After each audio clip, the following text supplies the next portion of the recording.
Okay, so we're down into this property that I want to buy, and we're walking down to what appears to be a stream or a river. Now, this is a road access,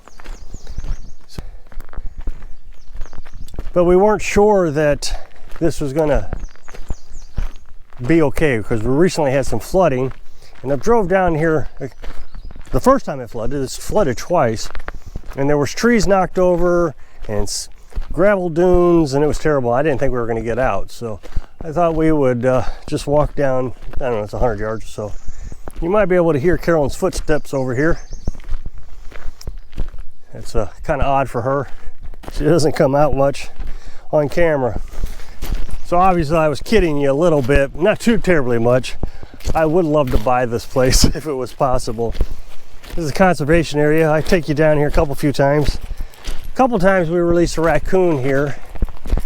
This is Missouri State Conservation Area. This is the best one I've ever seen in the state of Missouri, and I've been to a lot of them. We used to actually camp there in conservation areas when we were nomads. This one's really nice. It's got two camping areas, designated camping areas, where most conservation areas in the state that I've seen, you could camp there, but there was nothing designated. It's got this beautiful stream, river, whatever you want to call it. I was here, I guess, when I recorded, sometime in the wintertime, and I was showing you the different streams and the natural spring. And somebody asked if I would make another video in the springtime. And so here it is, springtime. It is still cold. There was a couple guys fishing, their legs in the water up to their knees. Nah, not me. They're standing in shorts, sitting there fishing, standing there fishing. So we've had two floods since the last time I was here with you. I came down here one time and I didn't think I was going to get out. Of course, my truck is not four-wheel drive, but this gravel here you can drive on. And when I came down from that little road I just showed you we were walking on, I nearly sunk almost right then. So I gunned it thinking I was just going to go in the turnaround spot, which is down here, and come right back around. Well, when I did, there was trees in the path, so I had to stop. And this has changed. I'll show you this in a minute. I don't want to get Carolyn in the camera, but no, you're fine. You don't have to move. So we backed up, and I was sunk, and my front tires were not cooperating. So I just hit it as hard as I could. Fortunately, I got that traction control, and so it was bouncing back and forth in reverse, and I got it out.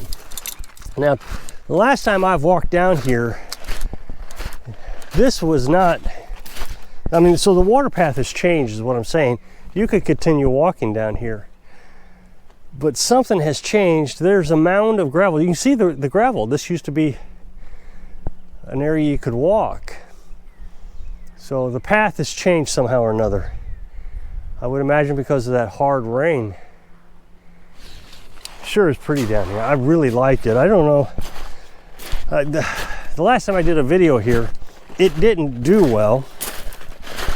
I don't know why, but if you could own a place like this, anything like this, you could put a turbine, a water turbine. You could make a water turbine. I could make probably 5 of them right now with just a little DC motor that I have. Each one of them produces 6 amps. You put a propeller on that, get it to turn. Yeah, look at that flow. I mean, maybe you can see the flow a little better here. I'll walk out in the water a bit. I got waterproof shoes on, so I can walk out a little bit. You can see, look at that flow. That would really spin that turbine pretty good. You get some 6 amps out of that. If I had 12 of those little motors, well, probably 10 of those little motors, I would have the same amount of electricity 24 hours a day, 7 days a week as I do with solar panels on a sunny day like this. but the solar panels only produce electric during the day. This would be all year round, 7 days a week. It would be really nice to have. First place we looked at had a stream that flowed about this heavy. I really wanted it. It didn't work out, but I really wanted it. Now, this place also has a natural spring I've showed you in the past. I'm not going to go back there. It's probably a mile down the gravel road. So if you had a cabin somewhere in between all this, you could run your electric here, put a little shed. Of course, you got to watch out for the flooding. The flooding is pretty tragic. You wouldn't be able to get out of a place like this during flooding time, flooding season. The roads would be blocked. But if you could put a cabin maybe up there, not a cabin, but a shed up there, that way you could have your electric station like I have at the house. I got that shed with all the batteries. You would run your DC electric from your motors into that shed. Now, streams like this is considered public property. Now you can use it, but you would have to be careful how you set up your motors, because if motors came down or something like that, you don't want them getting twisted up in it. So maybe build yourself a dock, and right off the dock you put your motors. I think you can put docks anywhere. That would work. And then you would run your AC electric from your shed to your house, like I do from my shed to my house. And then on the other side, you would have that spring water. You could literally hook up a little pump, like a RV pump, into that hole. All you gotta do is just create a hole, and you could pump water right out of that natural spring. Anytime you need water, you turn your faucet on, water would just pump right out of it. It would be perfect. Now, I've seen YouTube channels, but they lived on a mountain where they ran piping, and they had a strong enough current or flow from that natural spring that came downhill that it gave them all the pressure they needed. In order to do that, you got to have your water source 69 feet higher than your house. We have that on-demand water heater. It takes 30 pounds of pressure. Well, in order to gravity feed 30 pounds of pressure, you need 69 feet up in the air, which in a mountain area, I'm sure you have that pretty easy. Now, I'm not a big fisherman or anything, but you could fish out of this also. I probably would. I'd probably fish if I lived by a place like this, and that would be a nice supply of food. You know, just catch your limit, whatever that is. You got to, maintain your state laws. This would be a pretty good place to find your off-grid property. Like I said, I found a place, we saw a place like this, but it wasn't a big stream. I mean, it wouldn't have been any fishing in it. It was a fast current. It was just a creek, really. Fast current, and that's what you really want. And then if you can find your water source, it's even better yet. I mean, I love my well. Don't get me wrong, the well is great. But if you had a natural spring, that would even be better. I'm glad we got what we did, because my plan was to take water out of that creek, and that would have been a bad idea. Because the place had a well, but I didn't know how to get water out of it.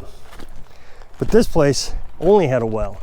It forced me to learn how to do the well. I wouldn't have touched the well over there. I just would have left it. But having learned so much, well pumps,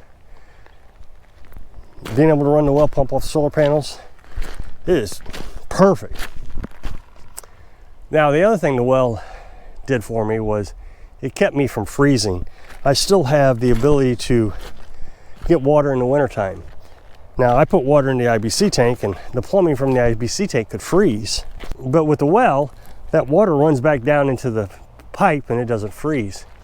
But if I was here, there would be a lot of potential for freezing, because you would have to run your pipe underground, and it'd be a lot of work that I didn't have to do here. I simply dropped that well pump down and I had water. And it was a good education. So there's pros and cons to everything, but there are a lot of pros to this. you could find a stream that you could fish in and catch fish on a regular basis, that would take care of a good portion of your food bill. If we have chickens, so we eat the eggs almost every day, 2 times a day. But if we could catch fish, of course, I guess you could put out lines. I don't know how legal that is. String out lines and come check them twice a day. Again, I don't know if that's legal, but if it's not, then don't do it. But if it is legal, I would certainly do that. Get myself some wading boots, come out, check it twice a day, rebait it, have several hooks on that line. That'd be the way to go. And I'm sure somebody's going to ask about this camera right here. This is my little personal badge cam thing. I only wear that when we're out in case I need to defend myself. I'll have some video evidence of the defense. And I know somebody's going to say, don't you have a camera in your hand?